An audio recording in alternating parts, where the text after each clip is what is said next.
మన వాళ్ళనే కేసులు పెట్టి 30 మందిని దగ్గర 10 మందిని 30 రోజులు జైల్లో పెట్టారు. ఏం తమ్ముళ్ళు మర్చిపోతానా, ఆడబిడ్డలో మర్చిపోతానా అని అడుగుతున్నా. నా జీవితంలో మొట్టమొదటిసారి జైలు కూడా పోయి మన వాళ్ళని పరామర్శించా. తర్వాత నన్ను కూడా జైల్లో పెట్టే పరిస్థితికి వచ్చారు. బాధ, ఆవేదన ఉంది. నాకు ఎవరి మీద కోపం లేదు, మీ మీద అభిమానం ఉంది. అందుకే చెప్తున్నా, కుప్పం ఒక ప్రశాంతమైన ప్రాంతం అవునా కాదా అని మిమ్మల్ని అడుగుతున్నా. మీకు ప్రశాంతత కావాలన్నా లేదా అని అడుగుతున్నా. ఈ రోజు మీ తరపున ఈ యొక్క ఎన్టీఆర్ మెమోరియల్, ఎన్టీఆర్ విగ్రహం సాక్షిగా చెబుతున్నా, ఎవడైనా కుప్పంలో రౌడీజం చేశారో చేస్తారు, అదే కడపటి రోజు అవుతుంది. మీకు జాగ్రత్త. రౌడీజం గాని, గంజాయి గాని, అక్రమ వ్యాపారాలు గాని ఈ ప్రశాంతమైన పవిత్రమైన కుప్పంలో చేయడానికి వీలు లేదు. అందరూ ఏకగ్రీవంగా ఆమోదిస్తారా లేదా అని మిమ్మల్ని అడుగుతున్నా. గట్టిగా చప్పట్లు కొట్టి కూడా చెప్పండి ఆమోదిస్తామని. 5 సంవత్సరాలు నేను ఒక స్పష్టమైన అజెండాతో వచ్చాను మీ దగ్గరికి. సంక్షేమానికి పెద్దపీట వేస్తాం, అభివృద్ధి పరిగెత్తిస్తాం. దానికి నమూనాగా ఈ కుప్పం నియోజకవర్గాన్ని తయారు చేస్తారని మరొకసారి మీ అందరికీ హామీ ఇస్తున్నా. మన మున్సిపాలిటీ కుప్పం పన్నులు పెంచారు కానీ అభివృద్ధి చేశారా తమ్ముళ్ళు, ఆడబిడ్డలను అడుగుతున్నా. నేను మీ అందరికీ ఒకటి హామీ ఇస్తున్నా. ఈరోజు నేను మొన్నే చెప్పాను 100 కోట్లని, కానీ 100 కోట్లు కాదు, ఎంతైనా పర్వాలేదు, ఒక మోడల్ మున్సిపాలిటీగా ఈ కుప్పాన్ని తయారు చేస్తాం.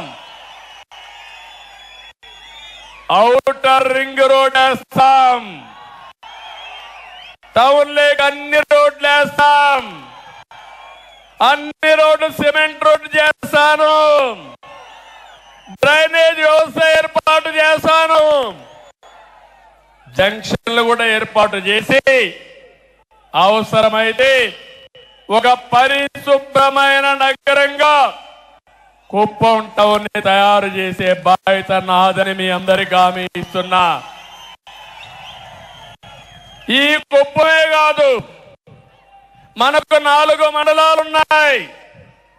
4 మండలాలను కూడా మండల కేంద్రాలను అభివృద్ధి చేస్తా. ఒక్కొక్క మండల కేంద్రానికి ఒక 10 కోట్లు తక్కువ కాకుండా ఖర్చు పెట్టి ఈ మండల కేంద్రాలను అభివృద్ధి చేసి ఆదర్శమైన టౌన్ గా చేసే బాధ్యత నాదని మీ అందరికీ హామీ ఇస్తున్నా. అన్ని పంచాయతీల్ని, మేజర్ పంచాయతీ 2 కోట్లు ఖర్చు పెడతాం, మైనర్ పంచాయతీని 1 కోటి రూపాయలు ఖర్చు పెడతాం. ఇవన్నిటికీ ఎస్టిమేట్స్ తయారు చేపిస్తా. పని ఈ రోజు నుంచే ప్రారంభం అవుతుందని మరొకసారి హామీ ఇస్తున్నా.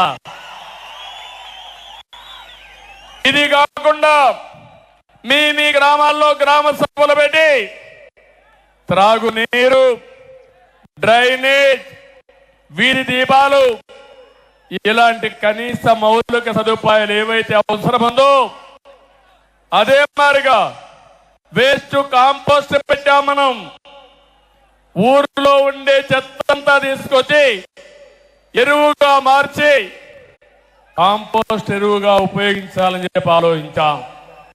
ఆ షెడ్లన్నీ ఈరోజు వైఎస్ఆర్ కాంగ్రెస్ నాయకులు వాళ్ళ రంగు కొట్టుకున్నారు, కానీ అక్కడ మాత్రం ఎలాంటి కార్యక్రమాలు లేవు. అందుకే మీకు హామీ ఇస్తున్నాను, కుప్పంలో ప్రతి ఒక్క పంచాయతీ ఒక మంచి పంచాయతీగా పరిశుభ్రమైన పంచాయతీగా తయారు చేసే బాధ్యత నాదని మీ అందరికీ హామీ ఇస్తున్నా.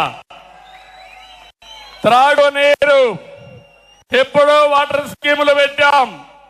ఎన్టీఆర్ సుజల స్రవంతి కింద ₹2కి 20 లీటర్లు నీళ్లు ఇస్తే దాన్ని సర్వనాశనం చేశారు.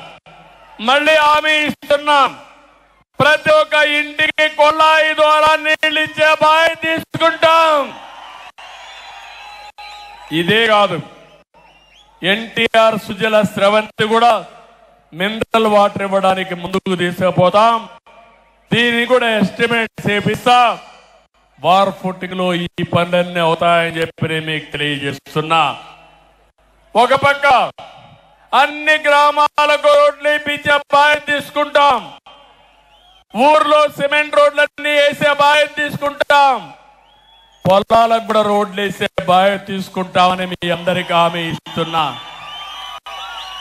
దీంతో పొలం నుంచి ఏ మార్కెట్కి పోవాలన్నా వ్యవసాయ ఉత్పత్తులు సుజావుగా తీసుకుపోయే కార్యక్రమానికి శ్రీకారం చుడతాం. ఇప్పుడే వస్తానే పోయాను. అందరి నేవా కాలువ మన నాయకుడు ఎన్టీ రామారావు గారు ప్రారంభించిన కాలువ శ్రీశైలం నుంచి 730 కిలోమీటర్లు పరమ సముద్రం మన నియోజకవర్గానికి వస్తుంది. నేను ఆ రోజు 1000 కోట్ల వరకు నీళ్లు తీసుకొచ్చాను. 700 అంటే దగ్గర 30 కిలోమీటర్ మన కాన్స్టిట్యూన్సీకి వస్తే 31 కిలోమీటర్లు 1000 కోట్ల తీసుకొస్తే 5 సంవత్సరాలు వైఎస్ఆర్ కాంగ్రెస్ పార్టీ పాలనలో 5 కిలోమీటర్లు తీసుకొచ్చారు నీళ్లు. సినిమా షూటింగ్లు వేశాడు చూశారా తమ్ముళ్ళు? ఆ రోజు సెట్టింగ్లు పెట్టి ట్రాక్టర్లో నీళ్లు తీసుకొచ్చి నీళ్లు కాలువలో పోసి సీఎం పోతాన అవి కూడా బిరక్కెళ్ళిపోయే పరిస్థితికి వచ్చారు. ఈ సంవత్సరం కృష్ణా నీళ్లు రావాలా లేదా అని మిమ్మల్ని అడుగుతున్నా. రావాలి అంటే గట్టిగా చెప్పండి. చెప్పారు. కాంట్రాక్టులపై ఉండే ప్రేమ వైఎస్ఆర్ కాంగ్రెస్ పార్టీకి రైతులపైన లేదు. అందుకే అన్ని ప్రాజెక్టులు పడకేశాయి. తొందరలోనే దీనిపైన వైట్ పేపర్ కూడా రిలీజ్ చేస్తున్నా. నేను మీకు హామీ ఇస్తున్నా, రాబోయే రోజుల్లో కుప్పంలో కరువు లేకుండా కరువుకు చెక్ పెట్టే బాధ్యత తెలుగుదేశం పార్టీ